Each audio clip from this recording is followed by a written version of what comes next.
Estados Unidos e que vai iniciar a nossa fala com o assunto a respeito de prazo. Obrigada por aceitar o nosso convite. É uma honra contar com a sua presença aqui, professor. Com a palavra, Luiz.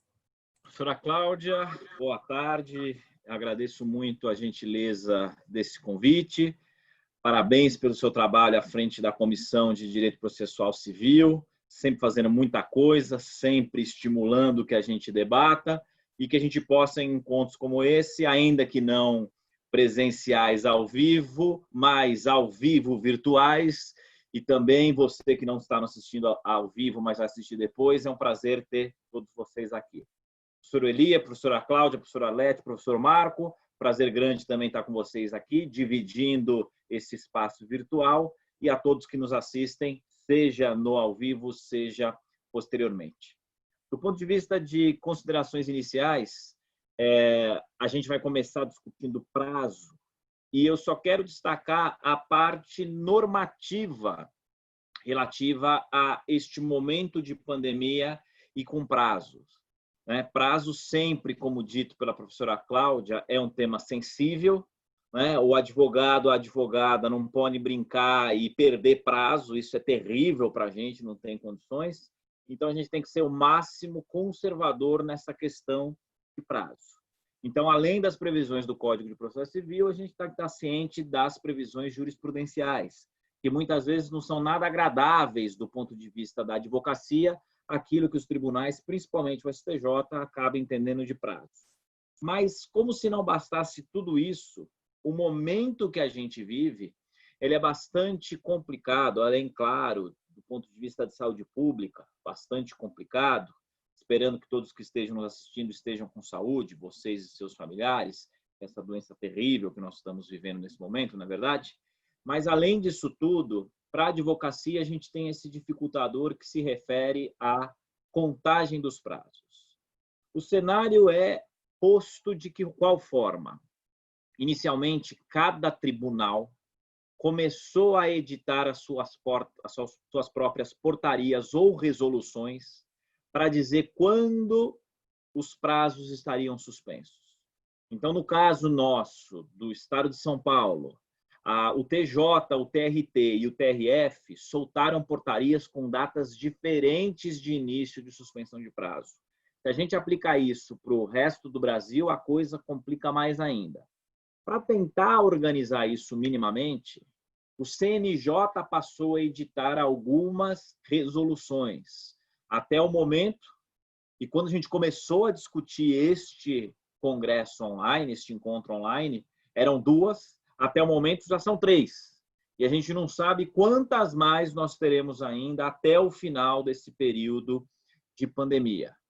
A primeira resolução foi a 313, a segunda foi a 314 e a terceira foi a 318. Então, ao advogado e à advogada militante, é fundamental conhecer as 3 resoluções. E as resoluções, elas não se excluem, elas se complementam. A primeira resolução previu a suspensão total dos prazos até o dia 30 de abril. Aí depois a gente teve a sexta-feira, 1º de maio, feriado nacional, e aí veio a resolução 314, dizendo o quê? Que a partir do dia 4 de maio, os prazos dos processos eletrônicos voltariam a fluir, mas os prazos dos processos físicos continuariam suspensos, considerando que a maioria dos fóruns continua fechada no Brasil inteiro. E aí tivemos a terceira resolução, a 318, que ela teve uma dificuldade na sua redação, que no nosso grupo de processualistas da Comissão de Processo Civil, a gente teve um grande e intenso debate. A professora Cláudia está rindo, eu estou chorando com isso, não rindo. Porque a gente discutiu naquela manhã que saiu a resolução, não sei aqui, professora Cláudia, se lembra exatamente quantos são os processualistas que estão no grupo de WhatsApp, mas foi todo mundo colocando a sua opinião e com divergência para saber como é que a gente interpretava. E aí eu acho que foi a professora Arlete que pontuou. Se nós que somos processualistas, estudamos processos 7 dias por semana, 24 horas por dia, estamos em dúvida, os nossos colegas e colegas advogados e advogadas vão ter muito mais dificuldade com isso. E aí surgiu também o reforço da nossa presidente, professora Cláudia Elizabeth, de falar, vamos fazer esse evento para levar isso para a advocacia que precisa.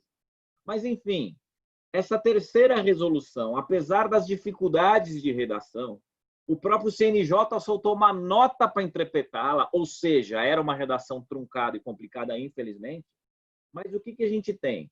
Que os prazos dos processos eletrônicos continuam fluindo, os prazos dos processos físicos continuam suspensos até o final deste mês, 31 de maio, podendo ser prorrogado ou não.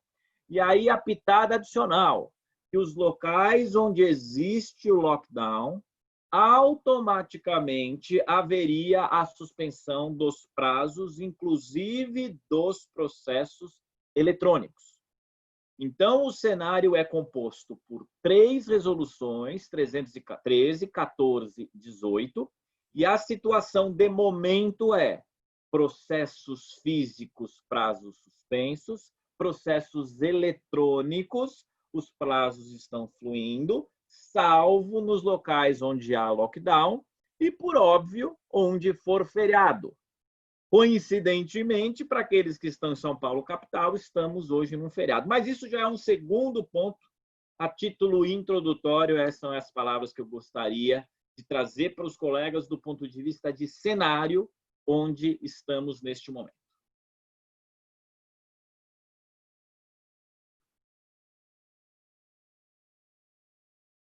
Professora Cláudia, está fechado ainda o seu microfone. Vamos lá. Perfeito. Bom, obrigada, professor Delori, sempre uma manifestação muito precisa, muito didática.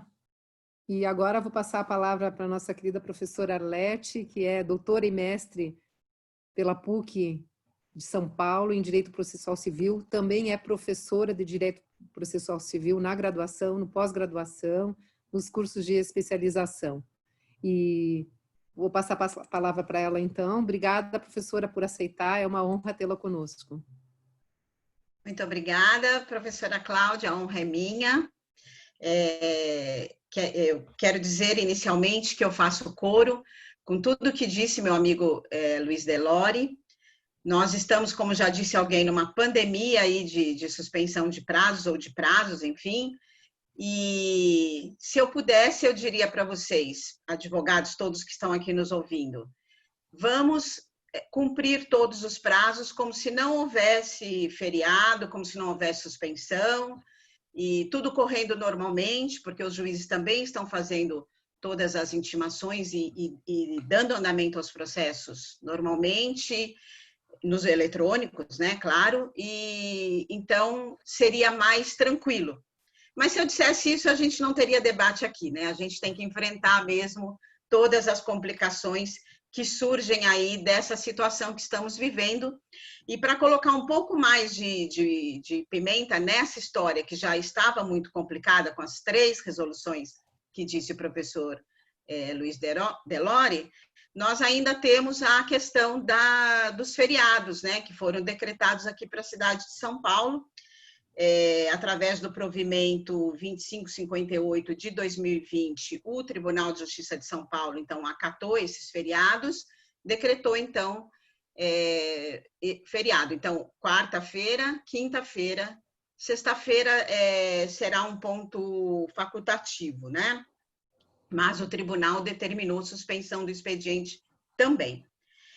E para complicar mais a história, a gente já tem notícia de que Campinas, por exemplo, vai ser feriado segunda, terça e quarta-feira da semana que vem.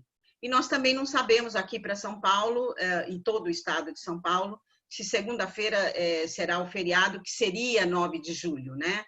Então, a gente ainda vai ter ainda essa questão a saber se a gente vai ter mais um feriado aí, ou não, nessa questão toda. E é claro que, se é feriado, os prazos não correm, né? Nesses dias de feriado. Então, os prazos eletrônicos que vinham correndo, nesses dias, aqui na capital, não correrão. né? A gente tem também que prestar atenção na questão do lockdown, como falou o professor Delori, que aí os prazos não correm nem eletrônicos nem físicos, e a gente tem que prestar atenção que o Brasil tem várias regiões que têm lockdown e outras não, né? E eu aqui rapidinho vou dizer alguns, né? A gente tem lockdown em todo o estado do Amapá, começando do dia 19 por 10 dias. Em Fortaleza, eles tiveram de 8 de maio a 20 de maio. Em Belém, do dia 7 de maio a 24 de maio. São Luís, 30 de abril até 17 de maio. Pernambuco ia ter, mas foi vetado. Niterói, de 11 de maio a 15 de maio. E a gente tem também algumas cidades em alguns estados, né? Como em São Luís, nós temos, em Maranhão, né? Nós temos São José do Ribamar, Passo do Limiar, Raposa, enfim. A gente, com isso, o que eu quero dizer? Porque eu não vou ficar falando todos aqui, mas eu quero dizer que a gente, nós como advogados, nós vamos ter que ter uma atenção redobrada, saber das resoluções de todos os estados, e também de quando foi decretado e o período do lockdown de cada estado para contar os nossos prazos, né? E isso é muito importante também para a questão da comprovação para os recursos, né? Eu até penso mais no recurso especial extraordinário, porque existe uma norma específica para esses recursos que nós temos que comprovar no local onde ocorreu ali o feriado ou a suspensão de prazos, a gente tem que fazer essa demonstração. Então, o advogado tem que tomar esse cuidado. Conversando com o professor Luiz Delori, ele me diz, tem que ser para todos os prazos, de todos os recursos, né? A gente tem que fazer essa comprovação. Então, o advogado tem que tomar esse cuidado, porque amanhã, daqui a um ano, os juízes não vão se lembrar de como é que foi em cada lugar, em cada cidade, que tem ali uma determinação diferenciada para a contagem dos prazos. Então, isso torna a nossa vida realmente muito difícil, eu acho. O advogado tem que ter aí todas as resoluções, né, e todas as determinações aí de lockdown para poder ter essa percepção e para poder fazer a contagem do prazo corretamente, certo? Nós temos também que pensar, tendo em vista o que falou o professor Delori também sobre as resoluções, que, paralelamente às resoluções do CNJ, cada Tribunal de Justiça de cada estado fez as suas próprias resoluções e determinações em relação à suspensão de prazos. E tem alguns estados que já determinaram antes da resolução do CNJ, como São Paulo, que foi determinou dia 13, mas era a partir do dia 16 de março, mas a gente tem aí, às vezes, alguns estados que determinaram depois da resolução do CNJ e terminaram antes essa suspensão, enfim. O que eu penso, e eu acho que o Luiz Delori concorda comigo, que essas determinações, elas foram feitas para auxiliar a tarefa do advogado na defesa do jurisdicionado, né? Então, nunca pode servir para prejudicar ninguém. Eu acho que o judiciário não pode querer controlar esses prazos no sentido de prejudicar. Talvez isso venha a acontecer, mas eu acho que não é o desejo dessa situação que nós estamos vivendo aqui. Então, eu penso que as resoluções têm que ser examinadas sempre para beneficiar, né? Então, quando o CNJ trouxe a determinação mais benéfica, a resolução do CNJ tem que ser seguida. Se foi a do Estado, ela que deverá ser seguida. Então, aqui em São Paulo, a partir de 16 de março, nós estávamos com os prazos já suspensos. Então, a gente tem que observar isso. Para cada localidade vai ter que ser assim. E se foi menos benéfica do que o CNJ, a gente tem que observar a do CNJ. Eu penso sempre nesse sentido, né? Eu quero dizer também que o que eu entendo nessa questão aí dessas resoluções todas é que só os prazos processuais estavam suspensos. Então, em primeiro lugar, a gente não vai ter essa suspensão para prazos materiais, como, por exemplo, prazos de decadência, prescrição, prazo para uso capião, né? Esses prazos não estão suspensos, embora a gente tenha um projeto de lei 1179 de 2020, que já foi aprovado no Senado, para que se determine que os prazos de prescrição e decadência e os de uso capião não corram. Mas, enquanto a lei não for aprovada, esses prazos estão correndo, no meu modo de ver. Então, tem que tomar cuidado com isso. Outra coisa que eu quero dizer também é que só os prazos processuais é que estão suspensos, e não o processo em si. O processo tem o andamento normal, tanto é assim que quando o advogado cumpre o prazo, mesmo estando suspenso, os juízes têm dado andamento, e a minha percepção é de que os juízes têm dado andamento regular aos processos. Pelo menos na minha prática, eu vi que meus processos andaram até muito mais do que quando nós não tínhamos essa suspensão. Então, os juízes foram dando o andamento, foram produzindo as determinações, as sentenças, decisões interlocutórias, e eu aqui na minha prática quis ir cumprindo, e conforme fui cumprindo, as coisas foram tramitando. Então, eu penso que a gente tem que usar isso como um norte para saber que a gente não tem o processo suspenso, né? É claro que as resoluções fizeram aí as determinações também para a prática de atos urgentes, principalmente porque o fórum está fechado e a gente tem ali o pessoal trabalhando, quer dizer, fechado totalmente. Quando a gente quer alguma questão de urgência, tem até que usar um e-mail para poder ter o contato, e mesmo nos processos físicos, né, mandar esse e-mail para poder ter o contato com o órgão julgador para poder conseguir aquilo que é de urgência, por exemplo, uma liminar ou um levantamento de uma guia que seja de urgência. E todas as determinações que estão ali, né? Então, processos de mandado de segurança, habeas corpus, tudo isso ali constou que está correndo. Mas constou por conta dessa questão do fórum estar 100% trabalhando remoto. Não quer dizer que os outros processos estão também suspensos, né? Me parece que o andamento dos processos não foi suspenso, e disso eu também tiro que algumas intimações podem ser feitas durante esse período, como é o caso da ciência inequívoca. Pode acontecer da gente ter uma ciência inequívoca e o start do prazo não começou, mas a intimação está feita, no meu modo de ver, né? Como aquele caso do advogado lá que comentou sobre a sentença do juiz no Facebook, que todo mundo teve notícia e discutiu, né? Então, o juiz decretou a ciência inequívoca.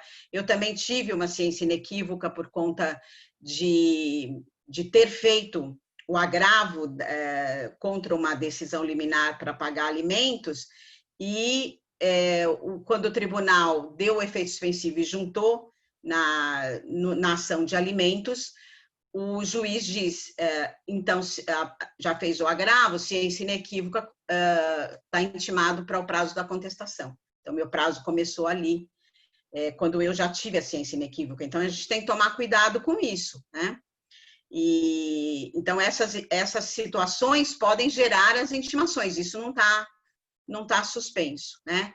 Também a gente tem a questão de que, para os processos eletrônicos, mesmo correndo, se a gente tiver dificuldade com a questão da prova, de fazer uma defesa adequada, nós podemos fazer o pedido ao judiciário para que o prazo fique suspenso, porque a gente não tem como conseguir essa defesa. Eu gosto dessa norma, ela é benéfica e rende ensejo ao princípio do contraditório. Então, eu penso que nós devemos usar, sim, essa defesa, não devemos ter vergonha de dizer a gente não tem como ter acesso à prova ou meios para produzir a defesa. A gente tem que fazer, sim, esses pedidos, se esse for o caso, né?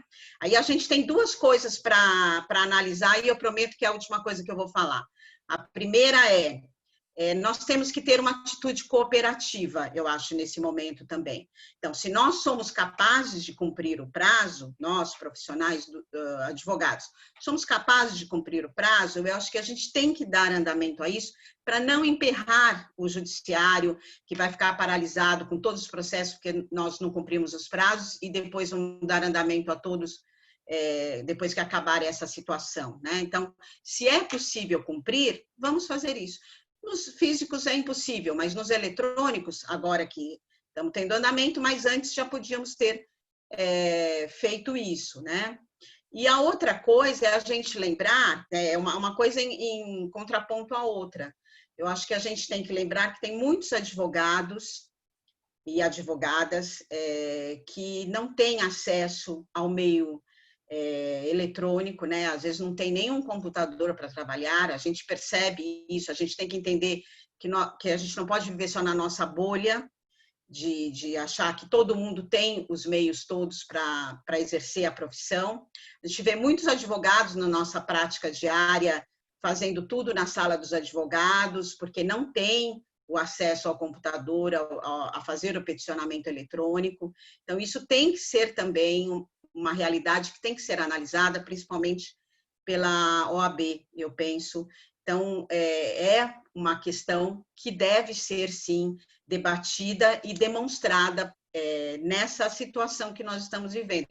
Porque se nós não podemos ir à sala dos advogados, ir até a associação, nós não podemos usar uma lan house, como é que esse advogado que não tem esse acesso vai cumprir o prazo? Então, essa é uma situação que ele poderia reportar ao juiz.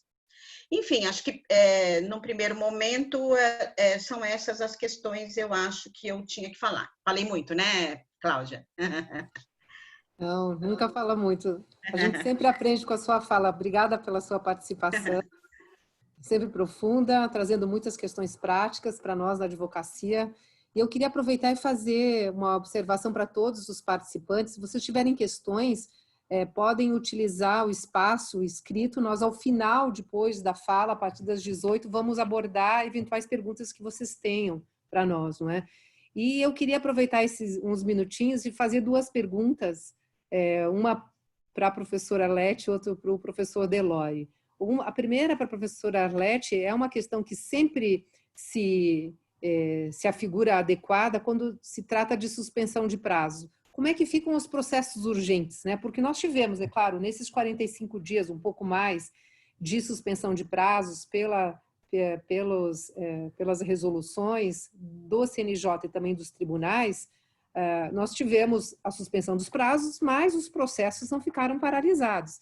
E, diante de questões urgentes, os juízes deferiram, concederam liminares, por exemplo, com bloqueio de contas, ou então com deferimento para assuntos de família, de liminar, determinando o pagamento sob pena de prisão. Ok, essas questões, elas têm qual o tratamento? Como que nós podemos observar? Porque se os prazos estão suspensos, se eu tenho uma liminar contra o meu cliente que tem uma decisão que determina pagamento em 3 dias sob pena de prisão, eu tenho que cumprir?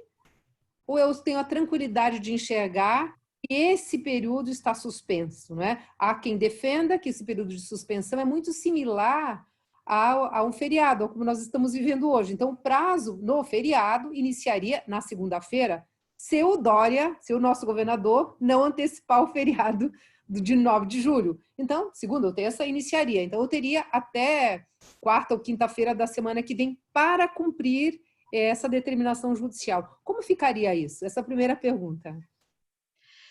Então, essa é uma dúvida que já me assaltou, a gente já discutiu até na nossa comissão de processo civil, porque eu tive, por exemplo, esse caso justo que você citou, de ter uma execução de alimentos, meu cliente foi citado durante a fase de suspensão dos processos e eu fiquei em dúvida se eu deveria logo fazer a defesa dele naqueles 3 dias. Eu tinha o prazo é tão pequeno, né, de 3 dias, eu fiquei receosa de não fazer a defesa e se considerar que ele não tinha cumprido, né? Porque os advogados são realmente muito receosos, mas eu penso que, como eu disse antes, são os prazos que estão suspensos e não os processos, né? Então, a gente não tem que fazer diferença entre processos. Eu tenho processos que são mais urgentes do que outros. Então, alguns estavam na época da suspensão, tendo andamento regular, inclusive para cumprir prazos, e outros não. Eu entendo que, por exemplo, na execução de alimentos, aquele prazo estaria suspenso, e eu deveria ter aguardado até que terminasse a suspensão para cumprir e fazer a defesa em 3 dias. Mesmo que o meu cliente quisesse pagar em 3 dias, eu entendo, porque já houve determinação aí do STJ que esses prazos para pagar também são processuais, porque determinados dentro de um processo. Sim. Eu também entendo que eles estariam suspensos porque prazos processuais. Mas eu acabei fazendo a defesa do meu cliente por esse receio de se entender de forma diferente, né? Mas, na minha opinião, estariam suspensos. Isso é uma coisa. Outra coisa que tem a ver com o que você perguntou é a questão de como fica a disponibilização e a intimação nesses processos, né? Em todos os processos, quando ocorreu a suspensão. Então, durante a suspensão, né? É isso que você queria... Faz parte dessa pergunta ou essa era uma outra pergunta que você ainda vai fazer? Quando inicia o prazo? Hã? Não entendi essa colocação. Não, você queria que eu comentasse também essa questão já, né, da disponibilização e a intimação? Já posso falar disso? É isso que eu estou perguntando. Pode sim. Tá, tá. Então, na minha opinião, durante a suspensão, eu penso que só prazos estão suspensos. Então, na mesma linha, entendo que intimações, não há suspensão para intimações. Então, da mesma forma como eu falei da ciência inequívoca, também aquele prazo de intimação eletrônica de 10 dias, que depois que passa os 10 dias que você teve o acesso ali àquela disponibilização eletrônica, o prazo, né, começa depois de 10 dias, então eu penso que aqueles 10 dias correram. Então, no dia 4, quando voltou o prazo, já é o primeiro dia do nosso prazo. E a mesma coisa eu vou entender com relação à disponibilização e intimação. Se foi num determinado processo, feita a disponibilização de uma determinação judicial e a intimação, né, fez a disponibilização, ela vai ocorrer e a intimação também. Porque eu entendo que na suspensão, a gente considera que se for feita em dias úteis, ela já foi realizada. É o prazo que não corre. Então, o start do prazo já foi dado, o que não na suspensão, tá? E aí, quando terminou a suspensão, aquele seria o primeiro dia do prazo. Agora, hoje, por exemplo, que é feriado, se eu tive uma disponibilização ontem, hoje seria a intimação, não vai correr, porque é um feriado, entende? Amanhã é feriado, também não é a intimação. Sexta-feira o tribunal diz que está suspenso o expediente também, né? Então, eu penso que aí seria feita a intimação na segunda-feira. Mas essa suspensão por causa da pandemia, me parece que ela não impede que corra a disponibilização e a intimação, porque eu entendo que isso estava sendo realizado normalmente. Então, para mim, o primeiro dia do prazo, quando acabou a suspensão, seria o dia 4 de maio, foi o nosso primeiro dia de prazo. E eu vou passar a palavra para o Delório, que eu sei que ele entende diferente. Ótimo.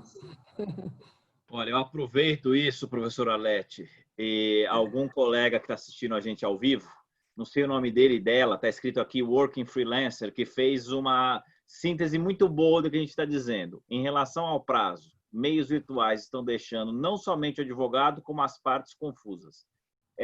Concordo integralmente, confusão é a melhor palavra. E aí, enquanto a professora Alete falava isso, e nós recebemos aqui essa pergunta em relação a essa dúvida, eu me lembrei, acho que muitos de vocês receberam isso via as redes sociais, uma preliminar de tempestividade que rodou a internet, que eu não sei quem colocou isso, estou vendo que o professor Elias recebeu também, né? Eu não sei se é verídico ou não, mas ele é ótimo. Então, me permitam rapidamente, sei que o nosso horário da primeira parte do bloco está encerrando, ou melhor, já encerrou, mas só me permita essa leitura e eu fecho com a resposta que o professor Arlete destacou. Então, algum advogado, advogada, supostamente escreveu isso e viralizou. Preliminar de tempestividade. Considerando a pandemia Covid-19, vírgula, o famoso coronavírus, vírgula, os prazos, 2 pontos, ficaram suspensos, voltaram a fluir, pararam, voltaram, pararam e voltaram. Desta vez ao mesmo tempo, físico PJE, depois pararam, parênteses, só onde havia lockdown, traço, é assim que escreve? Essa é outra coisa ótima, né? Por que a gente precisa ficar usando lockdown? Né? Os mais antigos aqui vão lembrar, no início dos anos 2000, a gente falava do apagão, não era blackout, era apagão mesmo, não precisa dessas coisas de falar estrangeirismo, para com isso. E aí termina nosso colega advogada. E agora eu não sei mais. Ó, eu espero que esteja dentro do prazo, fez que só corre em dias úteis e não houve muitos. Pugna, então, pelo reconhecimento da tempestividade e que ninguém vai fazer as contas. Olha, é brilhante esse advogado, essa advogada que fez isso. Se vocês conhecerem quem escreveu isso, por favor, porque esse tipo de coisa merece ser dita. Merece ser dita. Sintetizou o que a gente pensa. Mas vamos em frente. A observação de quem falou é a Silvana do Paraná. Obrigada, Silvana, pela participação. Ela já se identificou aqui. Maravilha, obrigado, Silvana. Perfeito, né? Sintetizou. O professor Arlete estava falando, apareceu aqui a bolinha, falei, pronto, a Silvana resumiu o que eu queria dizer, preciso mencionar. Obrigado, Silvana. E aí, então, para encerrar, 224, do CPC. Parágrafo 2º. Considera-se como data da publicação o primeiro dia útil seguinte ao dia da disponibilização. Qual que é a divergência que eu e a professora Arlete temos? A professora Arlete entende que, não sendo uma situação típica de feriado previsto no período da pandemia, a gente teria tanto a disponibilização quanto a publicação. Isso. Pode-se entender assim? Claro que pode. Mas, considerando a redação do 224, parágrafo 2º, e como os fóruns estavam fechados e os prazos não estavam fluindo, me parece que o primeiro dia útil após a pandemia foi o dia 4. E aí, no dia 5, que efetivamente começou a fluir o prazo. Não vi nenhum julgado até o momento, nem da corrente da professora Alex, nem da corrente dessa, mas é óbvio que é um cuidado que tem que ser tomado, né? Porque prazo e teoria em prazo é sempre bom no processo dos outros. No nosso prazo, a gente quer segurança de tempestividade. Então, esses debates são muito importantes para que a gente pense e reflita a respeito disso. E, cá entre nós, professor Arlete, só espero que não tenha nenhum desembargador havendo a sua fala para acolher essa sua tese, senão vai ter um monte de intempestividade aí. Mas fico alerta, claro, a todo mundo. Com isso, professora Cláudia, agradeço a sua gentileza, professora Arlete, agradeço a sua manifestação e vamos para a segunda parte, então, do nosso seminário. Isso. E com isso eu passo a palavra para o nosso moderador, professor doutor Elias, que está sempre presente na comissão, nos ajuda em tudo. Agradeço também a sua sempre intensa colaboração com a palavra, para a gente dar início ao segundo tema, segundo bloco desse painel. Maravilha, obrigado, professora Cláudia, é uma honra, eu cumprimento todas as advogadas na sua figura, né, que na verdade está nos liderando na comissão, eu tenho a honra de poder ajudá-la nela, muito obrigado, é uma inspiração aí para os nossos estudos, também transfiro aqui o cumprimento para a professora Arlete, né, uma exímia professora também, da PUC São Paulo, e para a professora Cláudia Cibardi, que eu vou apresentar delicadamente e propriamente já. Né?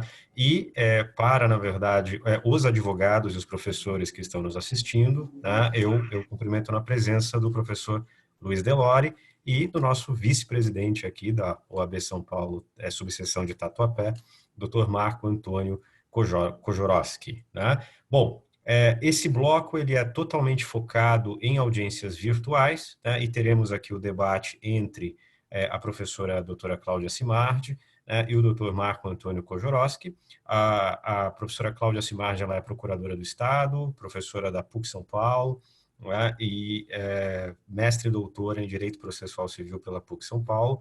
E o Marco Antônio, ele é membro do Conselho Superior de Direito da FEComércio, advogado, especialista em Direito Bancário e Empresarial, vice-presidente, como eu já falei, da OAB, subseção de Tatuapé, e pós-graduado em Processo Civil pela ESA.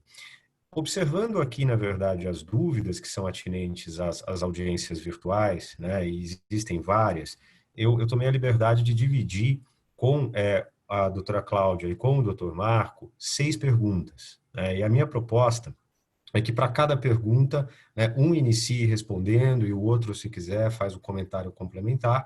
Como nós temos um tempo bastante escasso daqui até 6 horas, então eu pediria, se possível, para que aquele que assumisse o desafio de responder a primeira pergunta, ou a segunda, ou a terceira, que tentasse se até o prazo de 5 minutos. Né? E a primeira pergunta que eu trago é a seguinte: o CPC 15 ele sempre foi um grande incentivador, né? E claro, com todas as dificuldades práticas, nós sabemos disso, até o código ele dialoga muitas vezes pensando em processos físicos, apesar de ser um grande incentivador na fluência e no trâmite de processos eletrônicos, mas ele foi um grande incentivador, sim, das práticas de atos no formato virtual, por que não dizer? Né? Então, a própria oitiva de parte na modalidade de depoimento pessoal, existe a possibilidade prevista de se adotar a videoconferência, idem, na verdade, para a oitiva de testemunha no formato de videoconferência. Então, a primeira pergunta que eu faço é, bom, o Poder Judiciário, nesses 4 anos de vigência do Código, e pensando, inclusive, no período pré-pandêmico, oficialmente no período pré-11 de março de 2020, utilizando 11 de março como sendo a data de corte que foi utilizada pela Organização Mundial de Saúde, o Poder Judiciário vinha praticando, né, essas iniciativas, ele tinha estrutura para a prática dessas iniciativas no formato virtual. E segundo, né, o que mudou para agora? Quer dizer, está havendo uma adaptação, né? Por que agora, teoricamente, muito se fala das dificuldades de implementação? Então, nós tivemos 4 anos de código e o código já era um incentivador de muitas práticas nesse formato virtual. Como é que vocês viram, né, mal ou bem, a adaptação do Poder Judiciário para essas iniciativas do código no período pré-pandêmico? Quem começa respondendo? Professora Cláudia, então, vai lá. Vamos lá. Olá, boa tarde a todos. Cumprimento a todos que estão aí nos ouvindo. Cumprimento as queridas professoras, colegas da PUC, Cláudia, Arlete, doutor Elias. Cumprimento também o doutor Marco Antônio e também o professor Luiz Delori. Bem, o que me parece é que já de algum tempo as normas, né, o direito positivo pretende que o processo siga aí o formato eletrônico. Nós já tivemos em 2006 a lei aqui 11.419, eu estou com uma colinha porque eu não consigo decorar todos os números das leis, mas essa lei já de 2006 trouxe a informatização do processo judicial, né? E lá no artigo 2º nós já tínhamos, né, que essa lei estabelecia, dentre outros detalhes, a prática de atos processuais em geral, não só o processo e não só documentação eletrônica. Então, atos eletrônicos, atos processuais no formato eletrônico em geral. Daí nós tivemos o CPC, que nos artigos 193 até o 199 estabeleceu da prática eletrônica de atos processuais. E eu chamo a atenção, inclusive, a todos, do artigo 198, que impôs que as unidades do Poder Judiciário deverão manter gratuitamente à disposição dos interessados equipamentos necessários à prática de atos processuais. Então, vejam vocês. E aí continua esse dispositivo. Então, vejam vocês. A despeito da OAB, em várias das seções, subseções, disponibilizar computadores e digitalizadores, scanners, etc., a lei federal impôs ao Poder Judiciário. E isso, com certeza, nós não tínhamos. E tínhamos muitas vezes, pelo menos do conhecimento que eu tenho aqui da capital e algumas cidades do interior aqui de São Paulo, de uma prática individual do juiz, que por gostar da informática, por entender que a informática seria uma prática mais ágil, mais rápida, fazia então oitivas das testemunhas, das partes, e as gravava e deixava então no formato digital. Mas isso não era algo regulamentar dentro do Poder Judiciário. Então, respondendo bem rapidamente a pergunta do Dr. Elias, tentando cumprir aí os meus 5 minutos, eu vejo até um pouco mais distante no tempo a necessidade da informatização. E desde 2006 isso já poderia acontecer, não aconteceu. Veio o Código de Processo Civil novo, 2015, com vigência em 2016. Também não aconteceu de forma difusa. Aconteceu por conta de um ou outro juiz ou um ou outro desembargador achar que seria mais interessante alguns atos, algumas atividades judiciárias dentro do formato eletrônico, mas não como algo institucionalizado, vamos dizer assim. Então, a gente tem vários dispositivos do CPC que orientam. Eu tive até a curiosidade de contar quantas vezes aparece a palavra eletrônico no CPC? E aparece mais de 80 vezes. Não só aqui nos artigos 193 a 199, mas dispersos pelo código inteiro.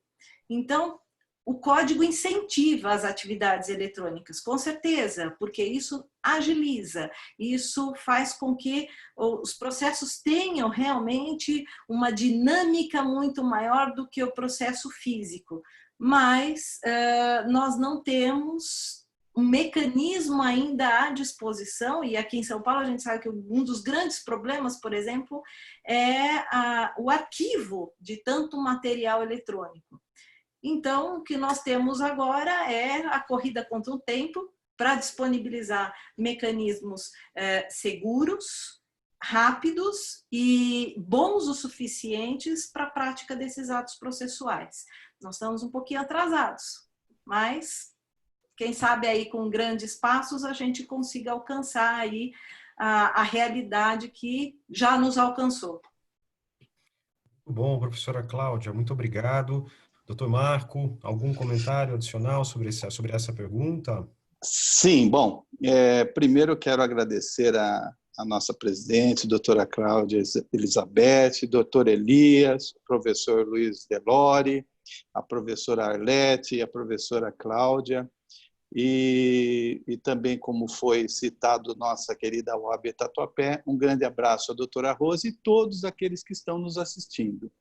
Eu entendo, professor Elias, que a grande pergunta na videoconferência é como acessar o judiciário. Principalmente agora, momento de pandemia, como falar com o juiz. E, na realidade, o Código de Processo Civil 2015, ele trouxe esse avanço para nós. Está contido no artigo 334, a audiência de conciliação e mediação. E agora, a mediação eletrônica, a videoconferência. Então, eu acho que nós vamos buscar, através dessa infelicidade, desse problema de pandemia, de não poder acessar ao judiciário, o advogado precisa falar com o juiz, o advogado tem que falar com o juiz, ele tem que explicar, ele tem que colocar as suas razões. E agora a videoconferência ela pode ser feita de uma forma como se fosse atendendo o artigo 334 do Código de Processo Civil. E mais, o despacho virtual que se assemelha ao nosso despacho, ao nosso contato com o juiz quando a gente vai despachar, vai discutir temas, vai debater, vai levar o conhecimento, e realmente voltou, contudo, na possibilidade do Tribunal de Justiça, ele já tentando se adequar a esta situação, especialmente agora, esse momento de pandemia, é aproximar o juiz, o desembargador, e ter esse contato com o advogado. Até eu estava debatendo isso muito com a professora Cláudia, que tem muitos juízes, muitos desembargadores e até muitos advogados que não são afeitos a essa questão eletrônica, às audiências virtuais, aos despachos virtuais, mas vai ser uma nova modalidade, uma nova regra, que, paralelamente, nós vamos ter com os demais segmentos. A gente tinha os processos físicos e, então, entraram os processos eletrônicos. E aí, até hoje, nós temos processos físicos e a gente não sabe quando isso vai acabar. Nesse mesmo segmento, só para encerrar essa questão que o professor Elias colocou, agora eu acho que a gente tem que se adequar a essa nova mentalidade. A mediação vai ser a grande situação que pode o advogado estar entrando em contato e discutindo, e aí vai ter que ser um trabalho realmente entre advogados, até nas salas de aulas, né? Porque a gente não aprendeu isso lá no berço da escola, né? Da faculdade de Direito. A gente aprendeu a desenvolver os nossos processos e aí nas audiências possivelmente uma conciliação. Mas agora nessa novo regramento, nessa nova ideia e que os fóruns estão fechados, que a gente não tem contato, a única possibilidade de contato era o telefone, com os fóruns fechados não tem mais esse contato, e agora os e-mails que foram disponibilizados. Então, eu acho que é mais uma ferramenta, nós vamos ter que aproveitar essas ferramentas eletrônicas e com elas nós vamos ter que nos adaptar. Vai ter um prazo para os advogados se adaptar, não sei, precisa ter esse estudo, qual que é o prazo, mas o que é importante é que estamos entrando na nova era, uma era digital, uma era cibernética, a qual nós não podemos mais mudar. E nós vamos ter que fazer com muita simplicidade, muita clareza, usando o Código de Processo Civil e todas essas normas que já estão colocadas para nós, para que a gente acesse o Poder Judiciário, que a gente tenha esse acesso aos juízes. Perfeito, doutor Marco. Boa colocação, inclusive com relação a essa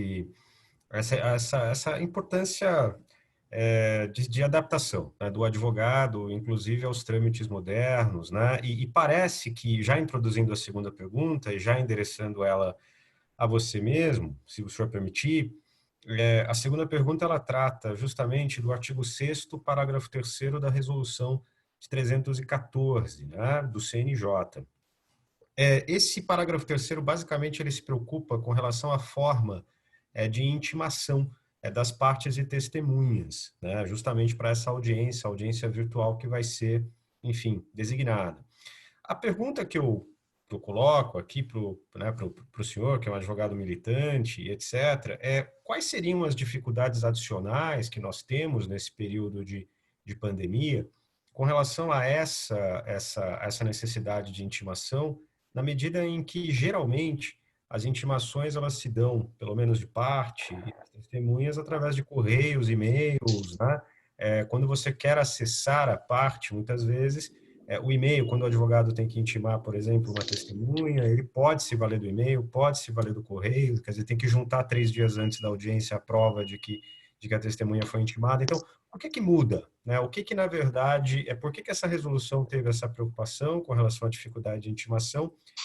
E aí é uma pergunta, né? E a segunda pergunta é, se já usávamos correio e e-mail, qual é a dificuldade adicional agora, na sua visão? Bom, professor Elias, é uma excelente pergunta, é uma pergunta da modernidade. Nós voltamos a falar na modernidade.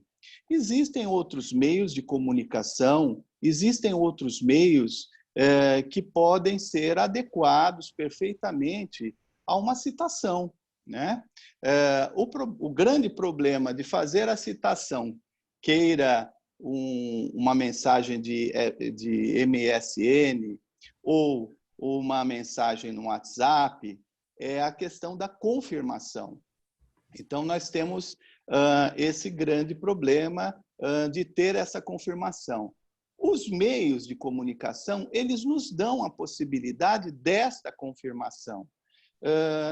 Eu vejo que, primeiro, nós temos que ter, para que a gente avance para as intimações eletrônicas, não só por e-mail, mas avançando mais com as intimações, por exemplo, por WhatsApp, vai ser discutido e vai ser debatido muitas questões com relação a confirmar, a não confirmar, se a pessoa intimada, se o réu não comparecer, ele é revel, ele não é revel. Mas o importante é o sistema estar operando. Eu acredito que, se as audiências de conciliação iniciarem esse processo eletrônico, obviamente que as audiências presenciais não vão se encerrar. Nós vamos estar correndo com as duas audiências. E por que não já iniciar as citações por telefone, as citações por e-mail, tomando todos os cuidados e cautelas. Não precisa, já que o CPC 2015 ele quer que discutamos o mérito da questão, por que se aplicar uma revelia se o réu não veio através de uma intimação de WhatsApp? Isso tem que ser muito bem debatido através de grupos. Eu acho que o Poder Judiciário, junto com a advocacia, com a OAB, com a Defensoria, com o Ministério Público, fazer grupos e trazer as empresas de telecomunicação, essas empresas de sistema, para que tenha o cadastro geral de todos. Vejam que o governo do Estado de São Paulo ele está fazendo avaliação de isolamento através do monitoramento de um sistema telefônico. Então, a gente tem que usar a modernidade a nosso favor. Eu não vejo problema com relação à intimação dos operadores do direito, que esses já estão preparados, estão adequados, eles recebem as suas intimações e é possível continuar fazendo as citações e intimações por esses instrumentos eletrônicos. Agora, com relação às partes, eu vejo com certa preocupação, primeiro, com relação ao regramento, como vai ser feito, e segundo, como vai ser aplicado. Nós vamos ter que esmiuçar, nós vamos ter que trabalhar nessas intimações, e eu não tenho dúvida que o futuro nos espera com intimações através do celular. Eu acho que todos nós aqui temos celular, todos nós pagamos as contas. As nossas contas são pagas por celular. Por que não receber as intimações, as citações, também pelo celular? Mas é um caminho que nós vamos ter que trilhar. Eu acho que a advocacia, o Poder Judiciário, a Defensoria, o Ministério Público, todos os operadores do direito têm que, irmanamente, dar as mãos e buscar as soluções através dos meios eletrônicos. Isso é importante. Não dispensando ou descartando o propósito das intimações através do oficial de justiça, que, de caso a caso, vai ter realmente a necessidade do oficial de justiça. Obrigado.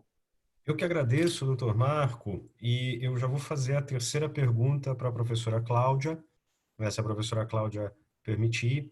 Sim. Elias, só complementando aqui o que o Marco falou, eu estava pensando que, inclusive, por que não, a gente pode pensar nisso, por que não o oficial de justiça, através de uma chamada de vídeo via WhatsApp, citar ou intimar alguém, né? Oi, tudo bem? Você então é a Cláudia Simardi? Sim, sou eu mesma, Cláudia Simardi. Então, você está intimada a comparecer a uma audiência e, né, certifico aqui, olha, né, tá aqui o meu rosto, e o oficial poderia certifico e dou fé aqui por meio WhatsApp, videoconferência, vídeo, intimei determinada pessoa a comparecer, ou melhor, a estar via Zoom, via Meeting, via qualquer outra forma, numa audiência a ser realizada no futuro. Só fazendo aqui Eu gostei da sua colocação. Eu me lembrei aqui de uma aula que eu tive. Eu estava na graduação ainda, né? E uma aula do professor Mancuso, lá na São Francisco. No terceiro ano a gente estava falando disso, né? Técnicas de intimação.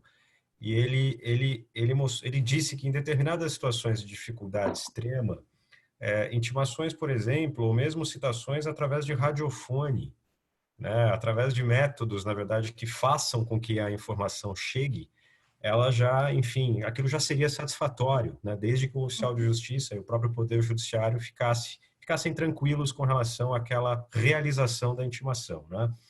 É claro que isso mostra como eu já estou ficando antigo, né? Porque se falava em radiofone, né? E hoje, quer dizer, certamente, né, todo mundo, eu gostei da colocação também, todo mundo tem celular, né? A maior parte tem, então seria possível se fazer, eu acredito, né? A intimação, gostei da sua estratégia, seria possível se fazer a intimação via WhatsApp, né? O oficial de justiça sabendo utilizar bem isso.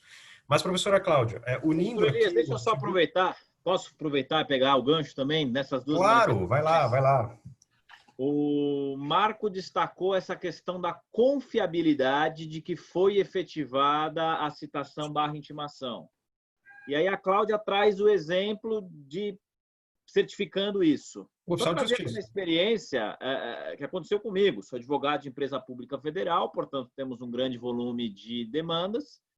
E fizemos, no momento que foi a pandemia, foi fecha tudo na correria de qualquer jeito mesmo, enviamos um e-mail para a Justiça Federal, dizendo que, com base no artigo 6º do CPC, o princípio da cooperação, né, que muita gente diz que não serve para nada, né, bobagem, não sei o que, etc. A gente falou, olha, com base no artigo 6º do princípio da cooperação, não estaremos fisicamente na sede do jurídico para receber as intimações e citações, mas colocamos à disposição este e-mail para que todos os oficiais de justiça mandem os e-mails e nós imediatamente, professor Marco, na linha da tua sugestão, nós imediatamente vamos fazer o quê? Responder o e-mail, confirmando que o ato citatório se realizou, para evitar qualquer risco de perda de prazo, de liminar sendo deferida, porque vai chegar lá e realmente não teria ninguém. O que, pela lógica do Código de Processo, bastava deixar para o porteiro do prédio pronto para efetivada a citação. Isso está funcionando muito bem. Mas eu acho que tem que prestar atenção que o Código de Processo só permite para empresas, né? Tanto públicas como privadas, mas não para pessoas físicas. Exato. Então, assim... Por enquanto, né? Teria que ter alguma alteração na lei. Senão, do meu modo de ver, fere o contraditório. Mesmo que eu diga, professora Lete, que eu prefiro receber por e-mail e o próprio judiciário me mandando, e em cada e-mail que eu recebo com a citação eu falo, recebi intimação da liminar no processo tal, recebi citação no processo tal. Isso tem funcionado tão bem, eu não entendo necessária mudar a lei para isso, considerando que, na linha do que a professora Cláudia e o professor Marco destacaram, é do interesse de todos, trabalhando com cooperação para transformar muito mais fácil. Muitas vezes a gente pensa que precisa sempre ter a mudança legislativa, a citação não deixou de ser realizada. O modo pelo qual ela foi feita foi alterado, e se eu, réu, estou dizendo que não existe nenhum prejuízo, belíssima regra processual, não há nulidade se não há prejuízo. Só desculpa interromper, mas acho que... Não. Está perfeito. Concordo, Luiz. A realidade que eu estou vivendo agora. O contencioso tributário resolveu isso de uma forma muito mais simples. Quer dizer, a sua gentileza, né, de ter que enviar, na verdade, o e-mail para se, enfim, oficializar as intimações, a Receita Federal já trata isso como sendo obrigatório, né, para você poder participar do contencioso administrativo. Então, quer dizer, de alguma forma, mal ou bem, né, nesse aspecto, o contencioso tributário está avançado. Não, e a gente também não pode se esquecer, né, Elias e Luiz, o próprio artigo 319, como um dos requisitos da petição inicial, quase ninguém faz isso, mas aponta lá o endereço eletrônico da parte, seja ela pessoa física ou jurídica. Então, já tem uma dica aí, né? Sim. E se aquele que é autor ou aquele que é réu recebe em seu e-mail e confirma o recebimento, depois não pode dizer que o ato não atingiu a finalidade, atingiu. Muito bem. Bom, próxima pergunta. O tema é ótimo, né? Gera bastante debate, mas vamos lá. Próxima pergunta. Muito tem se debatido, né, pelo que eu pude ver dos materiais que estão circulando, né, inclusive alguns até disponibilizados pela professora Cláudia, sobre a necessidade de prévia concordância das partes com relação a realização dessa audiência virtual, né? Então, isso abre a hipótese, quer dizer, a primeira pergunta é se é isso mesmo, né? Se os senhores concordam que as partes elas têm que serem ouvidas antes, né? Sobre a possibilidade de, enfim, autorizarem essa audiência virtual. E se devem ser ouvidas, pode acontecer de uma parte não querer fazer a audiência, né? A outra querer, uma não querer, e aí com isso a audiência ficaria prejudicada. Nessa linha, evitando-se, enfim, atrasos, em homenagem ao princípio da eficiência, em homenagem ao princípio da economia processual, o juiz ele poderia aplicar o artigo 139, do Código de Processo Civil, antecipar alguma prática processual, dar celeridade ao trâmite e depois realizar a audiência, ou mesmo, em homenagem aos poderes que ele tem, justificadamente, vamos dizer assim, marcar a audiência. Como é que vocês enxergam isso? Professora Cláudia, o que você pensa? Bem, o comunicado da Corregedoria Geral do Tribunal de Justiça, o 284, que estabeleceu, inclusive, os parâmetros para videoconferência no Tribunal de Justiça aqui de São Paulo, ele menciona, assim, esse comunicado menciona a prévia concordância. Mas o que me parece, e estou aqui, inclusive, para trocar ideia com todos, é que essa prévia concordância não simplesmente não quero e ponto. Eu não posso, por um motivo, eu não tenho como fazer essa audiência, a minha testemunha não tem como acessar um meio eletrônico para que ela possa participar. Em resumo, não é um simples desejo, porque o desejo do réu vai ser sempre de não ter um procedimento adiante, muitas vezes, né? Para o réu, muitas vezes, interessa que o processo se estique um pouco, pelo menos, para muitos réus. Ao passo que para o autor interessa que a produção processual chegue ao final e tenha uma solução. Então, o que me parece é que aqui a gente vai ter que ter, talvez, a incidência do princípio da proporcionalidade, né? Que é justamente, não concordar, mas o porquê não concordar? Um não concordar justificado. Se o juiz tem o ônus de justificar todas as suas decisões, as partes, no momento em que elas se opõem ao andamento do processo com a realização de uma audiência, as partes precisam justificar o motivo pelo qual ela não deseja essa audiência virtual, ou porque não há condições materiais, ou porque não é adequada a audiência por um ou outro motivo, e o juiz, então, vai decidir se realmente aquela justificativa é uma justificativa razoável. Então, aí a razoabilidade também vai guiar para o bom andamento do procedimento. Porque, do contrário, se nós pensarmos que não faremos mais audiências virtuais e todos aqueles processos que precisam de uma audiência para oitiva de testemunha, etc. e tal, então esses estão com o procedimento parado. Aí sim nós vamos ter a suspensão do processo. Não suspensão do prazo, mas aí a suspensão do processo. E é claro que se o juiz verifica que há possibilidade de inverter o procedimento, determinar um ato depois de outro, me parece que, em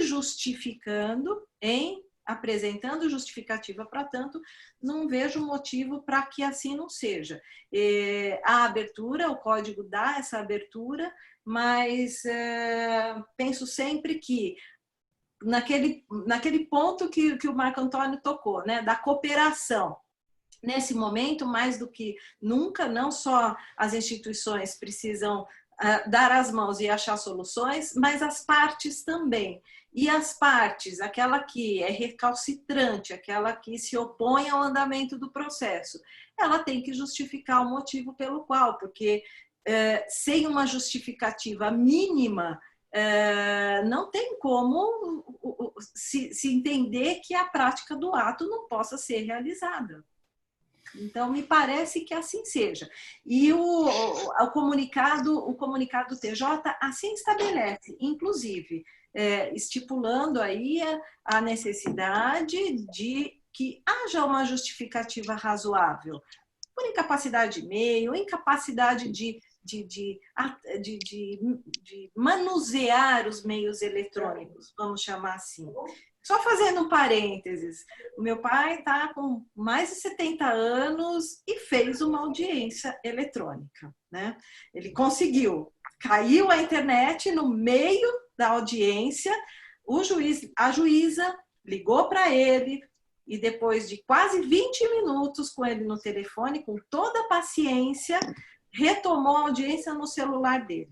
Estava um pouco de ponta cabeça, mas tudo bem, retomou e se seguiu a audiência. Então, com boa vontade, talvez a gente consiga dar andamento aos processos. Agora, se essa não concordância é simples má vontade, porque interessa que o processo emperre, isso não ajuda nem a entidade, nem aos advogados, nem às partes e também não nem um pouco ao judiciário. É o que me parece. Posso fazer uma pergunta, Cláudia? Pode. Que você falou. Você acha que o juiz poderia obrigar o advogado a receber o cliente no escritório dele? Porque o cliente não tem como ter acesso para fazer audiência por videoconferência, mas o advogado teria. O juiz pode obrigar o advogado a receber o cliente no escritório dele, furando o isolamento? Não vejo como que ele possa dar uma determinação desse porte, que a parte vá até o escritório do advogado, até porque hoje a maioria dos advogados nem estão trabalhando nos seus escritórios, estão trabalhando em casa. Então, o juiz determinar que a parte vá até a casa do advogado me parece despropositado. Mas essa situação que foi descrita pela professora Arlete, eu acho, né, que seria uma justificável para não realização da audiência. Exatamente. Então, se a parte não tem computador em casa e ela não tem como se deslocar ao fórum, porque vai estar, enfim, de alguma maneira se expondo, né, em termos de risco, não tem como ir também ao escritório do advogado, que também vai estar se expondo em termos de risco, e se ela comprovadamente não tem computador, então eu acho que com certeza a dúvida que vai ficar apenas é se ela não tem celular, né, da internet, ou a depender das condições que ela tenha, ela pode conduzir a audiência. Então, assim, ela vai ter que demonstrar que ela não tem computador e ela não tem outro meio, como o celular, para conseguir estar participando da audiência. Eu gostei da colocação da professora Cláudia com relação ao pai dela, né? Teve problema com o computador, resolveu-se pelo celular, e parabéns para a juíza que teve a paciência de fazer a ligação e tentar conduzir a audiência, porque as resoluções, inclusive, elas falam, né? E, na verdade, tentar se marcar outro dia, né? E houve paciência aqui da magistrada de dar sequência, né? Eu acho que isso foi bom. Bom, e aí... Posso comentar? Pode, por favor. Doutora Cláudia primeiro, professora Cláudia. Eu queria fazer uma observação da Keila, que está nos assistindo. Ela diz o seguinte: os tribunais agora estão fazendo audiências por videoconferência, o CNJ está utilizando o Cisco Webex, o TJ está usando o Teams, não é? Então, nós temos várias plataformas e precisamos nos inteirar delas. Nós estamos usando o Zoom. Nós estamos usando o Zoom. Nós estamos no Zoom. Exatamente.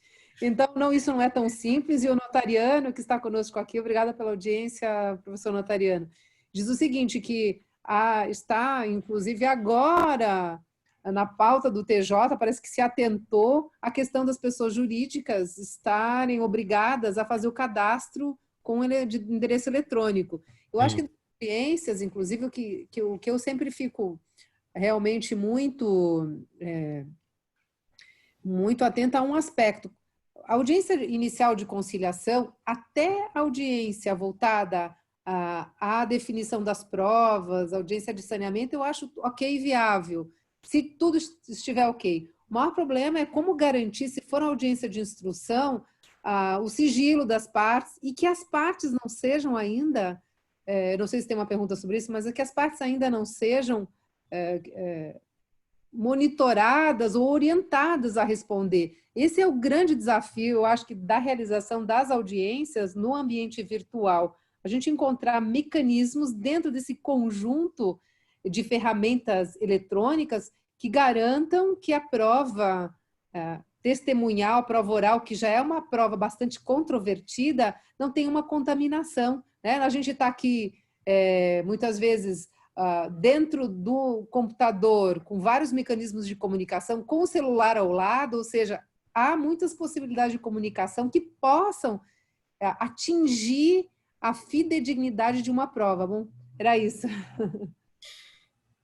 Não, eu acho que excelente colocação, professora Cláudia, mas eu acho que entra-se aqui no campo da valoração da prova. Quer dizer, o magistrado já sabendo disso, né, ele de alguma forma terá que ter um filtro um pouco mais aguçado, né, vamos dizer assim, para valorar adequadamente o fruto daquela prova oral, né, mas os riscos colocados fazem todo sentido.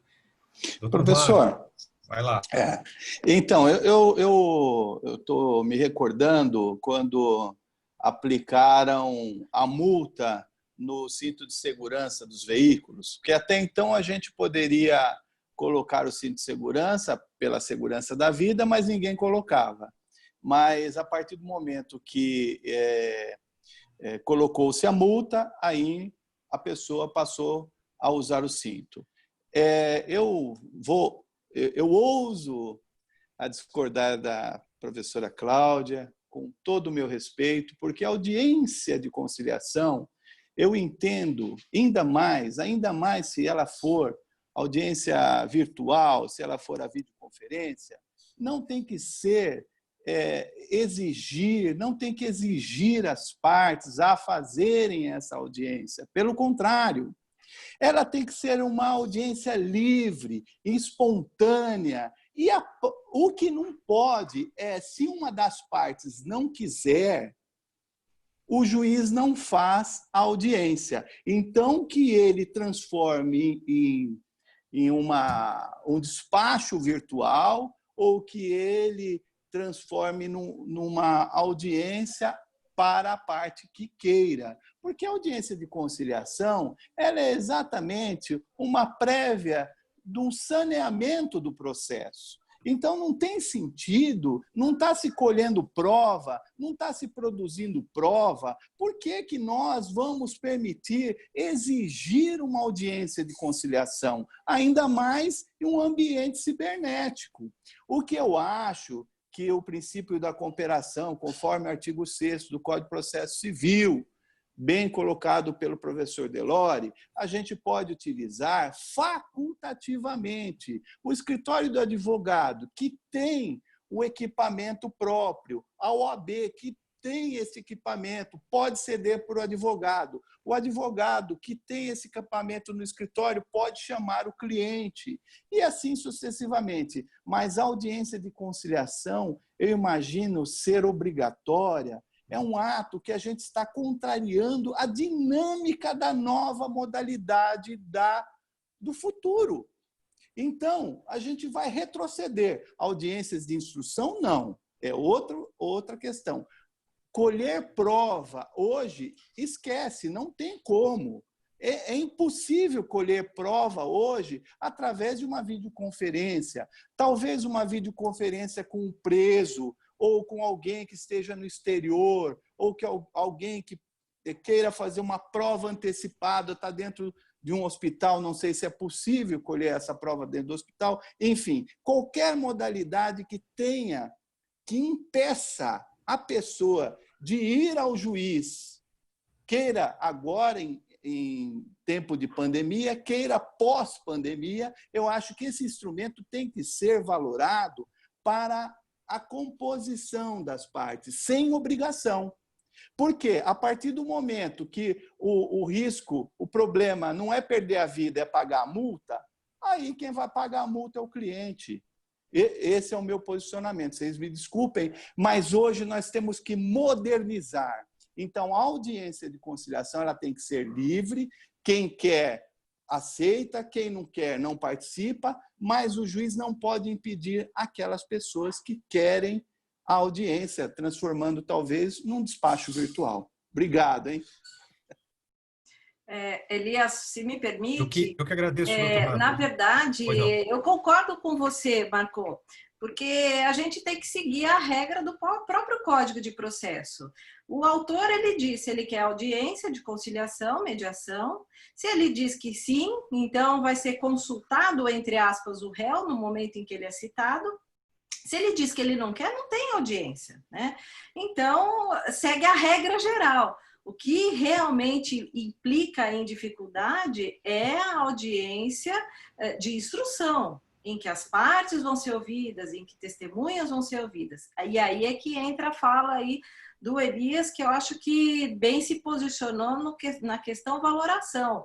Tem testemunha que é, entre aspas, ator, e será ator tanto na frente do juiz cara a cara, como numa tela de um mecanismo Zoom, Webex ou Teams.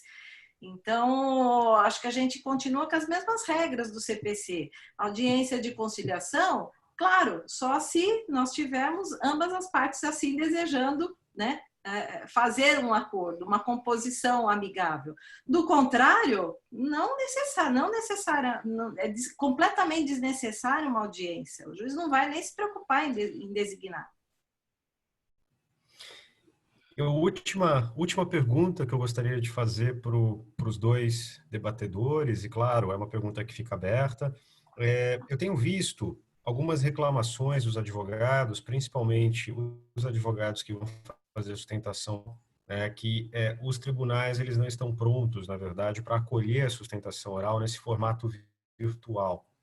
E aí o que você tem pedido é que o advogado grave e envie, né, o vídeo previamente para os desembargadores, né, para que eles assistam, na verdade, enfim, aquele conteúdo como sendo já a sustentação oral.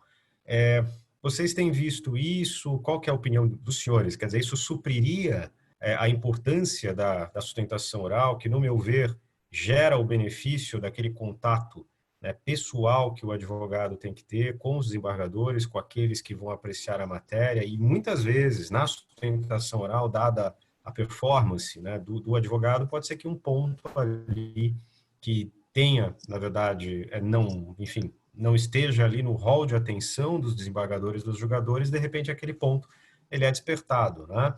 Então, será que um vídeo teria essa capacidade? Daria para não deixar isso acontecer e lutar como prerrogativa da advocacia que sim, a sustentação oral tem que ser no ambiente telepresencial, né, e não no formato de vídeo? Quer dizer, como é que vocês enxergam isso? Posso falar, doutora Cláudia? Pode. Tá. Doutora, eu uso com todo o respeito, eu sei que o seu entendimento é esse, mas é bom para o nosso debate, todos que estão nos assistindo. Um grande abraço ao nosso professor notariano, a doutora Silvana, todos que nos acompanham.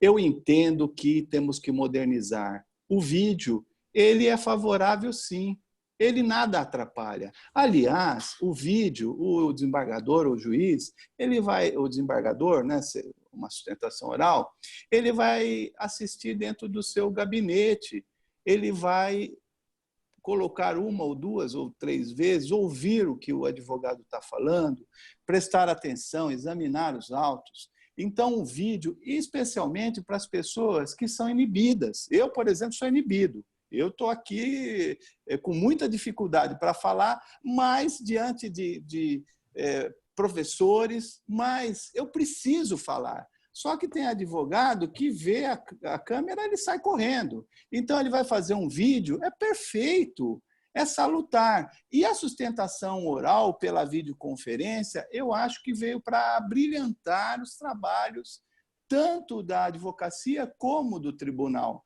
Porque hoje a dinâmica é outra, professor Elias. Hoje nós temos que mandar o recado em 5, 10, no máximo 15 minutos. Então, eu acho que essas dinâmicas das videoconferências, dos despachos virtuais, são 5, 10, no máximo 15 minutos para um advogado, 15 minutos para outro advogado, e estamos conversados, porque o recado foi enviado. E a qualquer outro mecanismo ou qualquer outra modalidade, eu também acho que é viável. Eu acho que um advogado sair de Presidente Prudentes, da minha querida Presidente Prudentes de Borbo... Só para me fazer claro, na verdade, o que se tá debatendo aqui é se o tribunal pode, por falta de estrutura, deixar de marcar, né, o julgamento telepresencial com a sustentação oral acontecendo no formato de videoconferência, mas com o advogado falando ao vivo, entre aspas, né, com os desembargadores, ou se ele simplesmente grava um vídeo na sua casa, no seu escritório, e envia previamente este vídeo, né, e torce-se, na verdade, para os desembargadores assistirem ao vídeo.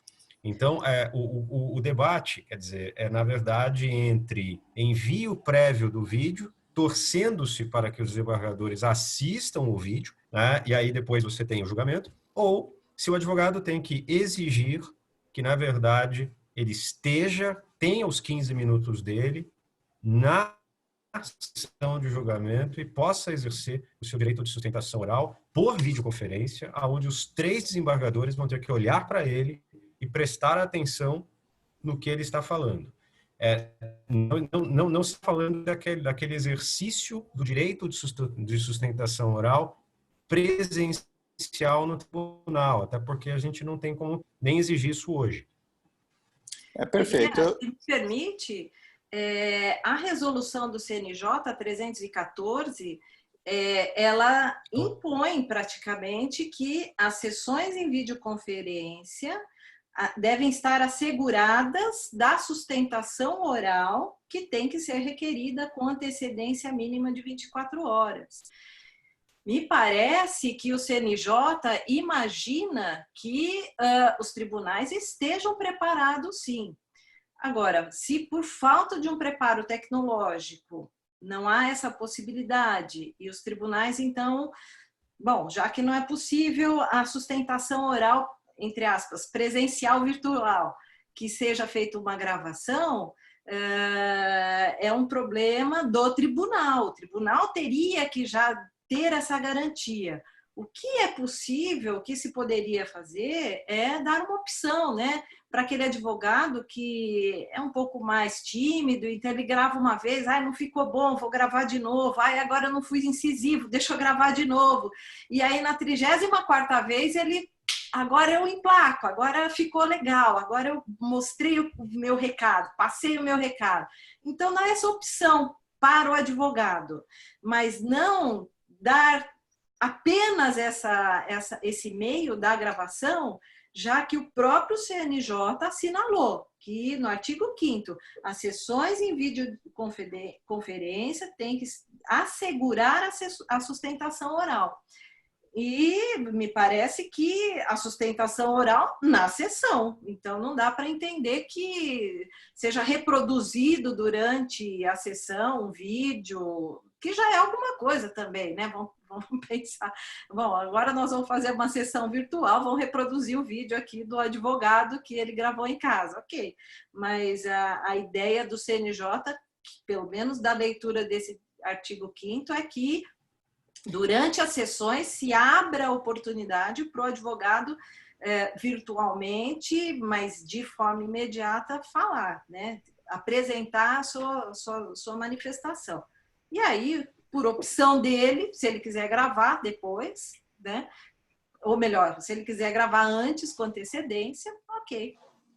Se me permite, professor Elias, fazendo uma parte aqui, a explanação da professora Cláudia, perfeito. Eu até coloco que o julgamento virtual poderia ser adaptado, se optarem ao julgamento virtual, encaminhar o vídeo das alegações.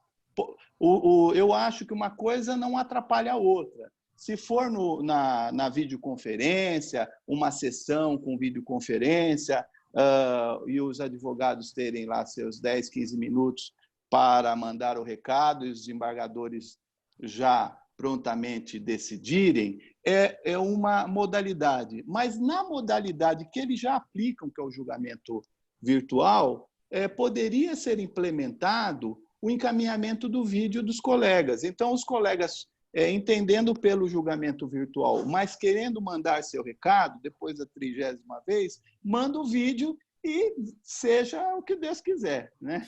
Obrigado. Tá bem. Eu acho, se você me permite, eu acho essa observação quanto ao julgamento virtual, é importante a gente fazer essa diferenciação. O julgamento virtual, ele já ocorre, não conta com a participação direta dos advogados, o que ocorre é um debate entre desembargadores com o voto deles, e o telepresencial, que é a novidade, eu acho que é a evolução. E acho, sinceramente, que com todas as dificuldades que nós possamos ter de manifestação, o ideal é que seja síncrona, ou seja, no momento do julgamento, se garante que os julgadores estão ali, nos ouvem, e possam, então, refletir, considerar as razões de defesa de cada parte, se assim quiserem. Acho que, inclusive, em vez de 15 minutos, poderia ser reduzido esse valor, esse tempo, esse período. Acho super importante que isso ocorra, porque não dá para garantir que a remessa de um vídeo... E eu vou contar para vocês, eu não gosto de receber áudio em celular. Eu não gosto. Às vezes eu não escuto, confesso. Se imagina um embargador recebendo milhões de vídeos, não vai escutar. Se é síncrono, é online, é muito mais provável. Pode haver debate, tem mais. O advogado vai, ele prepara, claro, se prepara. Eventualmente ele pode até ler ali sem o desembargador olhar, porque eles não permitem que a gente faça presencialmente, né? Se faça com uma comunicação mais elaborada, uma leitura com presença física, esse é um aspecto. Então, acho que, além disso, o desembargador ele faz o relatório e, com base no relatório, eventualmente, o advogado pode destacar algum aspecto que não consta de modo ou tão presente ou tão acentuado neste relatório. Acho que o julgamento síncrono no telepresencial faz toda a diferença. Eu acho que é a evolução. Acho que essa pandemia, pelo menos nesse aspecto, nos trouxe a necessidade de adequação para essa realidade virtual. Para mim, isso é uma evolução. Concordo plenamente, Cláudia. Concordo plenamente. Devolvo a palavra para... Eu, do meu lado, então. Acho que a parte aqui de audiência foi bem frutífero o debate, né? E eu passo, então, a palavra para a professora Cláudia. Bom, eu quero, as palavras finais, agradecer a todos os participantes, aos painelistas, aqueles que nos apoiam aqui, a Danila, a Fabiana e ao Tiago, que são o apoio da OAB, estão conosco aqui desde as 17 horas. Muito obrigada por estar conosco aqui também no feriado, e todos os participantes, aqueles que estão conosco aqui na modalidade síncrona, online, e aqueles que nos assistirão no futuro no YouTube. Muito obrigada a todos mais uma vez, e até o próximo encontro, gente. Tchau, tchau. Obrigado. Tchau, tchau, tchau. Prazer, até a próxima.